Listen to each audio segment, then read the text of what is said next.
Acá estoy nuevamente. Hace poco fue la Comic Con y se develaron un montón de noticias y salieron muchos trailers. Y a mí me dijeron, Crypto, ¿por qué no reacciona a los trailers? Y yo lo pensé y dije, no creo que ningún youtuber se le haya ocurrido reaccionar a los trailers y hablar de los trailers, ¿ah? Porque los youtubers de cómics son todos súper originales e innovadores. Y dije, bueno, más allá de que lo hayan hecho ellos, yo puedo hacer mi propia reacción y si la hago voy a tener muchos views porque la gente anda buscando este tipo de contenido, un contenido mucho más pop. La gente no le interesa tanto leer cómics, lo que le interesa es ver películas. ¿Qué importa los cómics de Superman o Batman o de Avengers? Importa las películas, importa lo que se viene y no. En verdad, no. Voy a hablar de cómics. Lo siento. Prefiero 1000 veces los cómics. Voy a hablar, y no voy a hablar de cualquier cómic. Tampoco será un video populista, porque hoy, acá, voy a hablar sobre los imprescindibles de Alejandro Jodorowsky.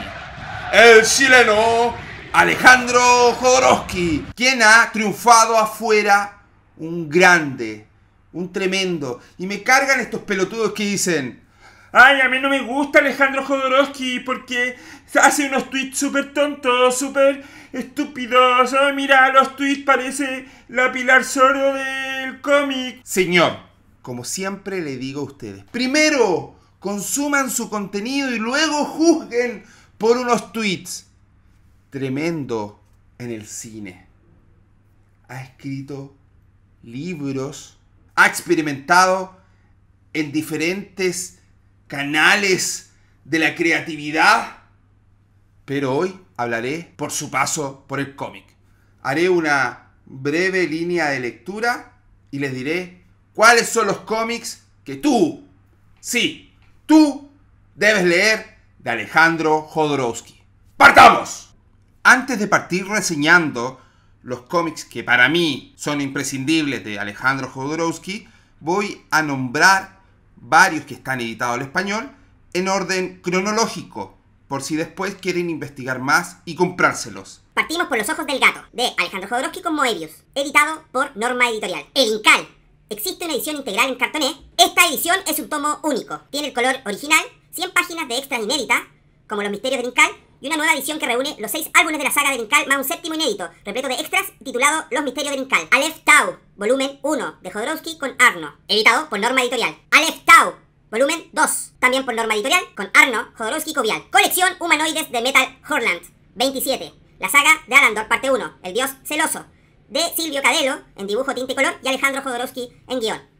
La historia está inconclusa, puesto que el segundo álbum, El ángel carnívoro, no llega a publicarse nunca. Los gemelos mágicos, es un tomo único en Norma Editorial. Autores, George Best, dibujo y tinta, con Alejandro Jodorowsky, obviamente, editado por Norma. Antes del Incal, cartoné, 296 páginas, tomo único por Norma Editorial, Jodorowsky con Soran Yangetov. El Lama Blanco, es cartoné, tomo único por Reservoir Books, Jodorowsky con George Best. Aníbal 5, integral cartoné, tomo único por Norma. El Corazón Coronado, integral cartoné, 192 páginas, tomo único por Norma, Alejandro Jodorowsky y Moebius. La casta de los metabarones, cartoné, 584 páginas, tomo único, Reservoir Books, de Jodorowsky con Juan Jiménez. Cara de Luna 1, El domador de olas, Norma Editorial. Autores, Jodorowsky con François Bouc. Cara de Luna 2, La catedral invisible, Norma Editorial, Jodorowsky y François Bouc. Cara de Luna 3, La piedra de la cima, Norma Editorial, Jodorowsky, François Bouc. Cara de Luna 4, La mujer celestial, también Norma, los mismos autores. Cara de Luna 5, Norma, mismos autores. Garras de ángel, cartoné, tomo único, de Norma Editorial, Moebius y Jodorowsky. Juan Solo 1, Hijo del Revólver, de Planeta Comics,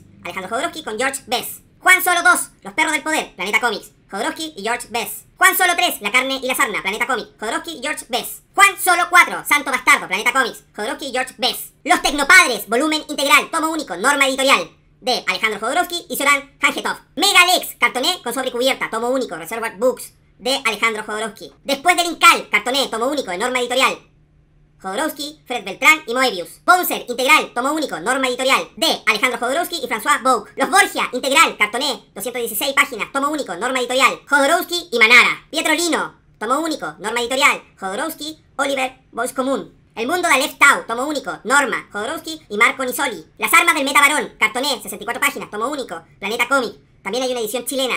Alejandro Jodorowsky, Travis Charet, Soran Yangetov. Final Incal 1, Los 4 John Default, Norma Editorial, Jodorowsky y José Ladrón. Final Incal 2, Luz de Garra, Norma Editorial, Jodorowsky y José Ladrón. Final Incal 3, Gorgo el Sucio, Norma Editorial, Jodorowsky y José Ladrón. La casta de los metabarones, Castaca. 1, Dayal el primer ancestro, Norma Editorial, Alejandro Jodorowsky, Das Pastoras. La casta de los metabarones, Castaca. 2, Las gemelas rivales, Jodorowsky y Das Pastoras. Sangre Real 1, Botas acrílicas, editado por Glenat, Alejandro Jodorowsky y Dong Si Yu. Sangre Real 2, de Glenat, Jodorowsky, Dong Si Yu. Metabarón 1, Yermo Ediciones, Jodorowsky, Jerry Friesen y Valentín Secher. Metabarón 2, Yermo Ediciones, Jodorowsky, Jerry Friesen, Valentín Secher. Los Hijos del Topo 1, Caín, Rosoiber Books, Alejandro Jodorowsky y José Ladrón. Metabarón 3, Yermo Ediciones, Jodorowsky, Jerry Friesen y Nico Henrichon. Metabarón 4, Yermo Ediciones, Jodorowsky, Jerry Friesen y Nico Henrichon. Y ese sería el orden cronológico para leer en español Alejandro Jodorowsky, pero ahora destaquemos sus mejores obras. Los ojos del gato. Hay obras que hipnotizan al lector con propuestas fascinantes, que exceden la narración argumental para entrar en el ámbito del sueño o de la poesía. Relatos ante lo que nos rendimos incondicionalmente, dejando de lado la verosimilitud, la coherencia o la descripción para abrazar la experiencia sensorial alucinógena, como un ritmo que te atrapa, una salmodía que lleva al éxtasis. Y mucho de letanía envolvente encierra este álbum, matrimonio entre la epifanía y la crueldad. Las páginas de Jodorowsky y Moebius pulsan con una cadencia metronímica. A la izquierda una viñeta larga con una figura que observa, encerrada en el marco de una línea gruesa que la convierte casi en un marcapágina, donde el expectante protagonista, de espaldas, ocupa el tercio inferior, dejando los 2 tercios restantes a un cielo impoluto enturbiado a veces por el vuelo amenazador de un pájaro. A la derecha, una viñeta página, casi una postal, de un mundo distinto, donde, gracias a la regla de la composición, los personajes, un gato, un halcón y un hombre calvo que bien podría ser el sacerdote de un culto olvidado, parecen moverse en libertad en un escenario decadente que aúna la arquitectura imposible de las ciudades perdidas de Lovecraft, habitadas por dioses primigenios y el futuro apocalíptico de Mad Max, con cables y tecnología amontonada e inservible. El bitono, un sepia que tizna las imágenes del pasado, no hace sino reforzar el armazón binario de la fábula, extrayendo del contraste de opuestos incómodas sugerencias. Jodorowsky siempre ha buscado la ternura en la crueldad, y Moebius frecuentemente atisba mundos extraños, sutilmente hieráticos, estampas de una vida vivida con reglas distintas a las nuestras. Ambas características pueden hallarse aquí en toda su plenitud. El protagonista es caprichoso, cruel, patético, en busca de una satisfacción condenada al fracaso. La arquitectura imaginada por Moebius es extraña y familiar al mismo tiempo, como si todo lo que retrata hubiera existido, pero no necesariamente en ese orden ni en el mismo lugar. El libro no llega a las 60 páginas y se lee en 2 minutos, pero se grabará a fuego en nuestra memoria, y a pesar de ello, querremos volver a leerlo, y leerlo, y releerlo, y leerlo una vez más, y cada vez nos atrapará y repugnará, y entonces volveremos a leerlo, como si, a pesar de haberlo entendido, aún nos faltase un poco para acabar de creérnoslo. Y entonces volveremos a leerlo, como si lo necesitásemos, una y otra vez. Si quieres un buen cómic en tu biblioteca, corre a tu tienda favorita y cómpralo, lo necesitas. El Incal. Estamos ante un relato de ciencia ficción en donde un detective de baja estofa, John DeFool, peregrina por diversas etapas místicas hasta completar una misión de liberación galáctica. Estructurada como una cebolla compuesta por infinitas capas, la lectura del Incal nos adentra cada vez más hacia el centro de este universo imaginario, donde se encuentra el núcleo esencial, el corazón metafísico de la galaxia que dará sentido a todos los esfuerzos redentores de John DeFool y sus aliados. Este núcleo primordial del universo es el Incal, una fuerza o entidad que llena de sentido la existencia. Es una pequeña pirámide de luz capaz de transformar al más vasto de los mortales en un ser inteligente. El Incal empezó su andadura en la revista francesa Metal Hurlant en diciembre de 1980. Se publicaron 6 álbumes: El Incal Negro, 1981, El Incal Luz, 1982, Lo que está abajo, 1983, Lo que está arriba, 1985, La Quinta Esencia, La Galaxia que Sueña, enero de 1988, y finalmente La Quinta Esencia, Planeta Default, junio de 1988. De estructura circular, comienza y acaba en la misma secuencia. Esta saga tiene un desarrollo irregular debido a sus diferentes formatos de publicación ya que tardó 8 años en realizarse. Alejandro Jodorowsky partió de varias obras anteriores del propio Moebius, como Artsack o The Long Tomorrow, con guión de Dan O'Bannon, y El garaje hermético para inspirarse. Asimismo contó con el universo literario de Dune, creado por Frank Herbert, para escribir esto. No en vano, los dos autores del Incal se conocieron en el primer intento fallido de realizar una película basada en esta famosa novela de ciencia ficción. Jean Giraud, Moebius, enriqueció de manera exponencial su universo gráfico realizando este cómic.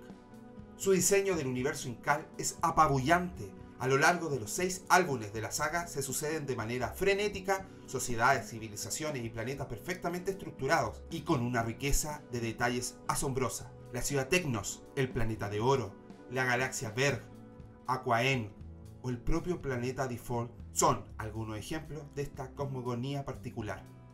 Otra de las características del Incal es el sentido del humor usado como un contrapunto de la trascendencia filosófica y mística de la serie. Los personajes del Incal sufren grandes decepciones y son zarandeados, golpeados, usados y exprimidos de una forma inmisericordia, pero sin dramatismo, como si de una comedia de cine mudo se tratara. Era un registro muy usado en el cómic europeo de los 80, donde tomarse las cosas demasiado en serio era sinónimo de aburrimiento. Un cómic que hay que leérselo con mucha calma. El corazón coronado. Es lo bastante cómico y abiertamente caricaturesco para que uno se preocupe de las posibles segundas lecturas y disfrute con sencillez de cada viñeta. Resulta una lectura agradable servida en unos dibujos insuperables. Este cómic es un caso especialmente alucinante de renacimiento de la conciencia y el ser personal, muy desde la perspectiva de Jodo. Todo entendido y visualizado por Moebius. La loca del Sagrado Corazón es una estudiante que ha creído ser el vientre divino que habrá de dar la luz al Juan Bautista de esta época. Ella ve en Alain Zacarías Mangel al Zacarías bíblico que sembraría en ella un niño que a su vez anunciaría la llegada de Cristo. ¿Qué historia se ha montado Jodorowsky en este cómic? Es lo que uno piensa cuando empieza a leer el libro. Pero eso no es nada en comparación con lo que pasa cada vez que pasamos a una nueva página. La historia va aumentando en su realismo y no se detiene. El camino por el que lo lleva a la loca del Sagrado Corazón, Elizabeth, es una aventura que lo conducirá a la reconciliación y a la realización de su Dios interior.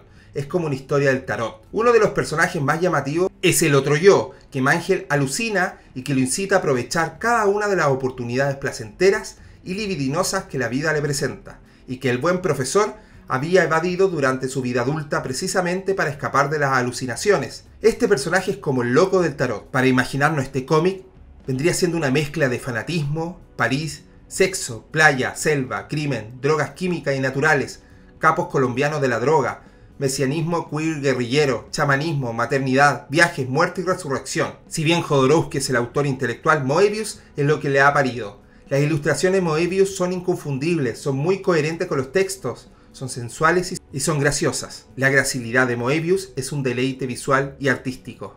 Aquí, al igual que en el Incal, encontramos la aventura del propio camino, del camino del guerrero, una senda que se recorre con corazón, es decir, siguiendo un alto interno del cual no es posible librarse y del cual solo es posible aprovechar sus mensajes. La casta de los metabarones es una serie de cómics compuesta por 8 álbumes editado entre 1998 y 2003 por Les Humanoides Associés. Perdón mi francés que es pésimo. Sus autores son, obviamente, Alejandro Jodorowsky y el dibujante de origen argentino Juan Jiménez. El último metabarón era uno de los secundarios del Incal. Cuando Jiménez le presentaron la oportunidad de trabajar codo a codo con Alejandro Jodorowsky, su editor sugirió rescatar al metabarón para expandir su historia. El punto de partida para el nuevo proyecto serían las 8 páginas de la historia corta sobre el metabarón que los autores del Incal realizaron para los misterios del Incal. El artista argentino recreó y amplió ese breve relato, quedando establecida la base de una larga historia sobre la genealogía de los Castaka. En orden cronológico, los 8 álbumes que compone la colección son estos: Oton, el trisabuelo; Honorata, la trisabuela; Agnar, el bisabuelo; Oda, la bisabuela; Cabeza de Hierro, el abuelo; Doña Vicenta Gabriela de Roca, la abuela; Agora, el padre-madre; Sin nombre, el último metabarón, con la edición del libro material extra La Casa de los Ancestros. Si a esta obra le extirpásemos todo texto, en nuestras manos quedaría una colección más de 500 láminas ilustradas cuya exposición en cualquier prestigioso museo no debería desentonar en absoluto dada la calidad que presentan. Pero si volvemos a integrar la oleada de páginas en el guión que ha impulsado su creación, el conjunto conforma una de las obras de ciencia ficción más relevantes del cómic universal. Ya en el Incal, Alejandro Jodorowsky puso a disposición de Moebius el torrente de ideas reaprovechada de su fallido intento por llevar a la gran pantalla la saga literaria Dune. Y si Dune germinó el Incal, de este nació la leyenda de los Kastaka, a partir del Metabarón.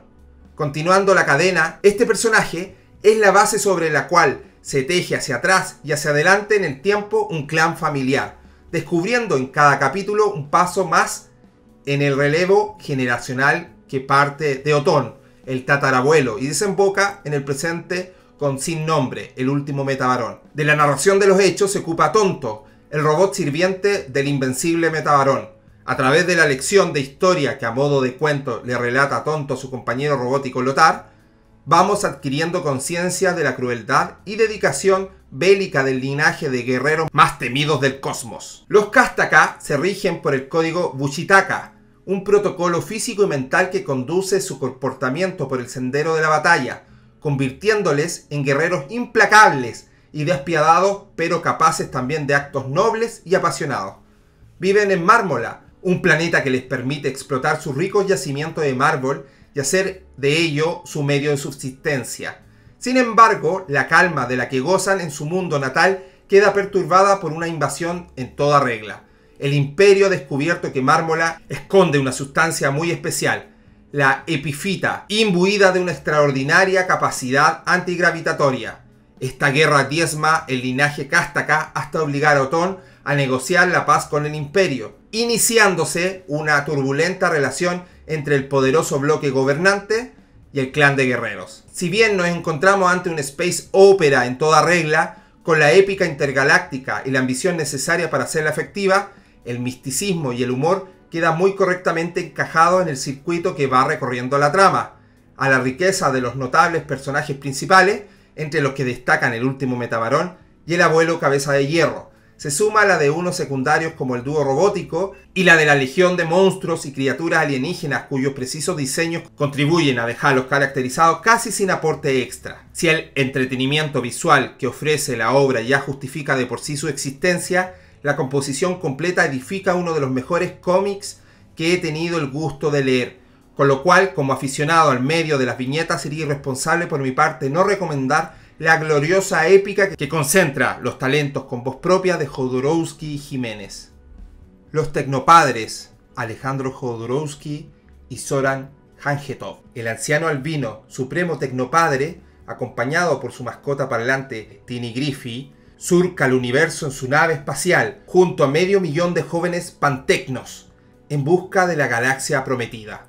Durante este largo periplo, graba su memoria en la consola de la nave, al tiempo que plasma su ideario. Su objetivo es encontrar un lugar donde fundar una nueva sociedad, que anteponga la felicidad humana a la perversidad del desarrollo tecnológico, del que él mismo ha formado parte. La auténtica historia del albino comienza con el ataque de un pirata, Ulrich el Rojo, contra el asteroide sagrado en el que vivía su madre, Panepa, joven virgen destinada a ser oráculo del Palacio Imperial. El pirata y sus 2 lugartenientes violan a su madre, que da a luz a 3 hijos, Almagro, Albino y Onyx. Los 2 últimos son rechazados por Panepa por su parecido con los ladrones de su virginidad, y decide poner en marcha una gran fábrica de camembert, un queso elaborado con leche de guanodonte, que produce pingües beneficios en el comercio del imperio. Albino y Onyx trabajan en ella como criados, mientras que Almagro, el favorito de su madre, ejerce de tirano y torturador. Pero Albino presiente que su destino no está en elaborar queso. Su sueño consiste en crear videojuegos que maravillen a los humanos en una fábrica pantecno y los eleven a otro nivel de conciencia. Panepa rechaza las ambiciones de su hijo, ya que todo su propósito consiste en acumular todo el capital posible para fletar un ejército que le permita vengarse de los 3 piratas que la forzaron. Sin embargo, con el tiempo cede y envía a Albino a Don Mósimo, director de una preescuela pantecno, un lugar brutal en el que se enseña a crear juegos. A esta aventura le acompaña su fiel roedor Tiny Griffey. Extrema como casi todos los títulos de Jodorowsky, es mucho más espiritual que ninguno de los anteriores. Eso es lo que más llama, es una exageración de la espiritualidad. Nos lleva por un universo lleno de colores, seres maravillosos y muchísima crueldad. Todo ello con toda la pasión que siempre imprime en las relaciones de sus personajes. El dibujo es maravilloso, lo mejor que se puede encontrar en el mundillo. Dibujos panorámicos de planetas, galaxias, naves y horribles criaturas. Un diseño espectacular del personaje albino, haciendo un intenso homenaje al mundo de los superhéroes cuando se transforma en Super Albino. Zoran Hangetov crea un universo de color y sangre. El que decida empezar los Tecnopadres no podrá parar. Y a pesar de ser del mismo universo de Ninkal y la casta de los Metabarones, no hace falta habérselos leído antes para disfrutar de esta obra. Los Borgia. Aunque es un relato histórico, Jodorowsky y Manara, dos grandes maestros que no pueden pasar desapercibidos por los fans del cómic independiente, se unieron para publicar el universo depravado de los Borgia. Sus obras no son aptas para todos los públicos, pero si deseas experimentar algo más allá de tanto superhéroe, esta es una muy buena opción. La historia comienza con una orgía de máscaras en Pascua de 1494.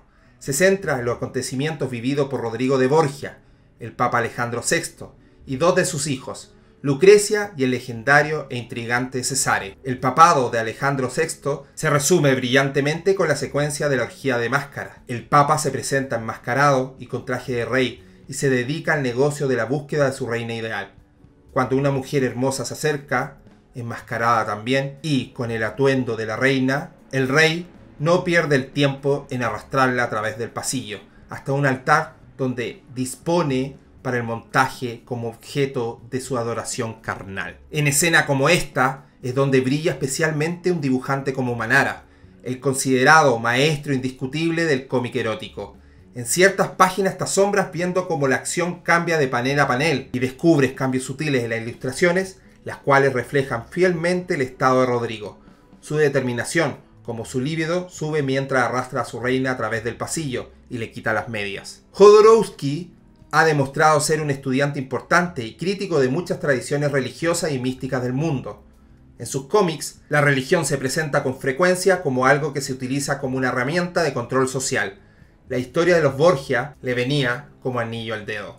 A diferencia de muchos escépticos contemporáneos, Jodorowsky reconoce la belleza de la religión e incluso el buen potencial de las tradiciones espirituales. Sin embargo, Jodorowsky nunca abandona totalmente su postura como ironista y esplende cada poco su renovada locura y forma original de ver en lo que cree. Los Borgia es la típica gran obra que asusta a mucha gente, a conservadores, a otras obras, y pasa de frente con el yugo de la censura. Mientras muchos critican a Manara por sus dibujos y por su sexualización, los libres pensadores leemos titulazos como los Borgia y los disfrutamos sin reparo. Pietro Lino. Jodorowsky reinventó en cierto modo el oficio de guionista de cómic y le ha sido justamente reconocido. Es difícil negar que, junto al ínclito Alan Moore, es el escritor de historias originales para el medio más importante de las 3 últimas décadas. Sin embargo, tiene detractores con motivos razonables para hacerlo. Su trabajo es muy particular, con algunos defectos visibles y admitidos. Demasiada perfección es un error, decía uno de sus personajes en la película El Topo. Sus obras tienden a ser variaciones sobre los mismos temas, con situaciones que, de un modo u otro, se repiten. A veces se vale de soluciones argumentales bastante inverosímiles dentro del contexto interno, y su forma de trabajar, en ocasiones improvisada, le lleva a tener que recurrir a remiendos bastante evidentes. La revelación familiar de Juan Solo no es solamente chocante para el lector, sino que podría provocar un síncope al mismísimo Sid Field. Con todo, el saldo a su favor es más caudaloso. Jodorowsky es un guionista proteico, que ha nutrido y nutre de ideas a los mejores artistas para que creen muchas de las imágenes más grandiosas y extraordinarias de la historia del cómic, que probablemente no se habrían sentido inspirados para plasmar de verse obligado a ceñirse a textos más rígidos. Además, siempre pretende y a menudo consigue que éstas vayan más allá del entretenimiento y el impacto, dando motivos de reflexión y transmitiendo sentimientos profundos a sus seguidores. Tiene una formación heterogénea y unas vivencias envidiables con las que enriquecer sus textos. Sus cómics son atemporales porque no siguen modas ni tratan de temas de actualidad, sino que tienen raíces mucho más profundas en la condición humana, además de acción constante, drama y ocurrencias divertidísimas.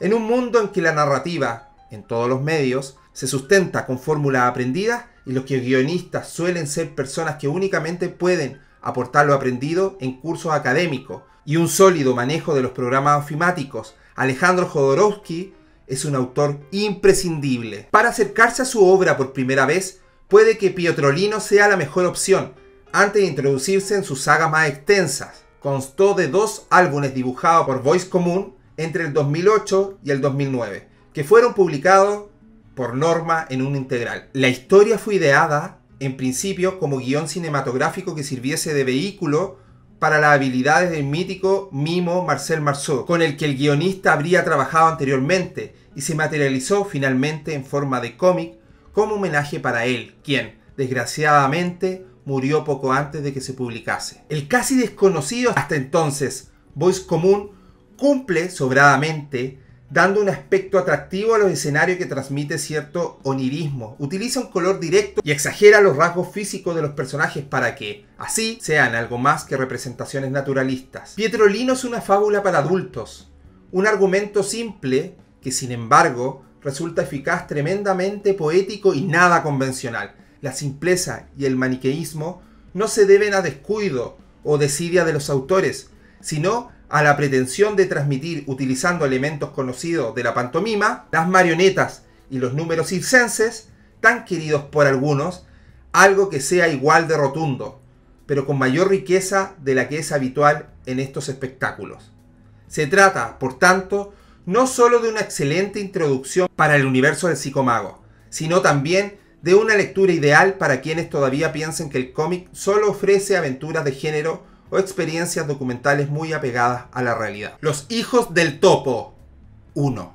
Caín. Dentro de las múltiples facetas de Alejandro Jodorowsky, una de las más famosas y reconocidas es la de cineasta. Con una filmografía no muy copiosa, pero un buen puñado de obras de culto, como Fando y Lis, La montaña sagrada o Santa Sangre, en las que imprimió sus obsesiones narrativas. Se hizo un nombre como cineasta inclasificable, polémico y muy personal. Seguramente la obra que le dio fama de director maldito fue su segunda película, estrenada en el año 1970 con nacionalidad mexicana y una más que considerable controversia a sus espaldas antes y después de su puesta de largo internacional. El Topo es un western protagonizado por un pistolero, el mismo Alejandro Jodorowsky, que emprende un viaje físico e introspectivo en busca de la iluminación. En el proceso abandonará a su pequeño hijo con un grupo de frailes y mantendrá una relación sadomasoquista con la esclava de un tiránico terrateniente. Para conseguir esta realización espiritual, el Topo deberá retar y vencer a los 4 maestros del revólver,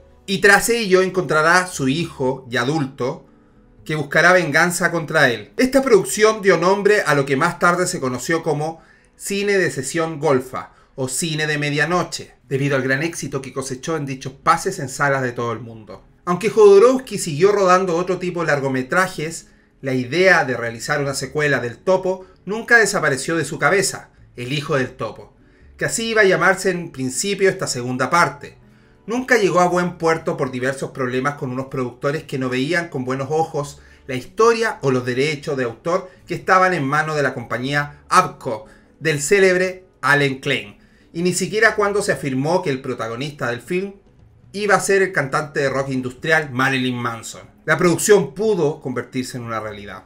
Después de años intentando infructuosamente sacar adelante el proyecto, en el séptimo arte, finalmente el autor de Tocopilla ha decidido que la continuación de su largometraje de 1970 naciera dentro del medio que, según él, más satisfacciones artísticas y económicas le ha ofrecido a lo largo de su carrera: el cómic.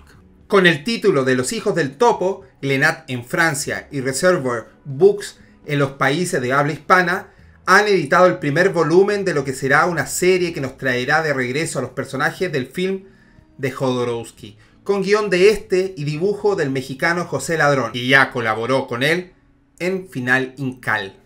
Los hijos del topo 1, Caín, comienza donde acababa la película El Topo, con el protagonista suicidándose al quemarse a lo bonzo tras matar, fusil en mano, a todo el pueblo que previamente había asesinado a los vagabundos y mutilados de la zona. Posteriormente, su mujer e hijo le enterraron en una tumba cubierta con un panal de abejas, y de la misma brotó una construcción monumental hecha de oro a la que cientos de peregrinos se acercan para rendir tributo al santo, el personaje bondadoso y pacifista en el que se ha convertido el topo tras encontrar la iluminación al vencer a los 4 maestros del revólver. Este primer volumen sigue los pasos de 2 vástagos del topo, Caín y Abel. El primero, el que siguió el camino de violencia que le inculcó su padre cuando todavía era un sanguinario pistolero, y el segundo, el que se dejó influenciar por el lado altruista una vez se convirtió en un mimo y titiretero con reminiscencias budistas. Ambos deberán cruzar sus vidas en este primer álbum que extrapola con fidelidad pasmosa el ideario y la imaginería visual que Jodorowsky insufló en el largometraje, con muchas de sus constantes autorales como el extremismo religioso, la misoginia, el teatro surrealista, los títeres, la crueldad con la que la burguesía trata a las clases bajas, y haciendo un uso poliédrico y ambiguo del folclore mexicano que en todo momento está presente en la narración. Imprescindible para los seguidores de Jodorowsky, tanto como el séptimo como en el noveno arte, totalmente evitable para los que no traguen al multifacético psicomago. Los hijos del topo 1, Caín, es un trabajo excelente que sirve como primera piedra en la que se sustentará la esperadísima secuela del topo, que el celuloide rechazó y el mundo del arte secuencial ha acogido con los brazos abiertos.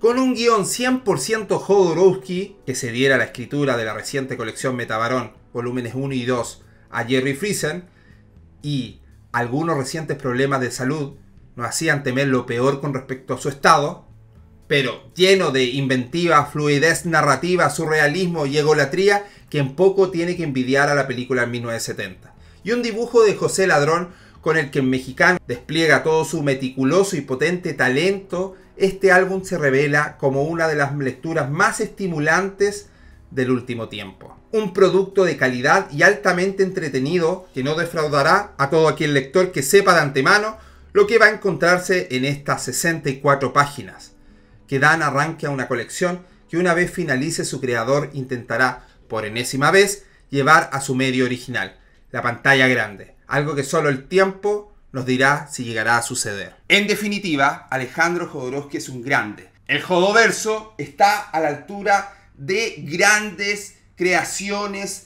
en el ámbito artístico, y Alejandro Jodorowsky está al mismo nivel que un Alan Moore o un Grant Morrison. Es un tremendo Jodogod, como diría Joubert.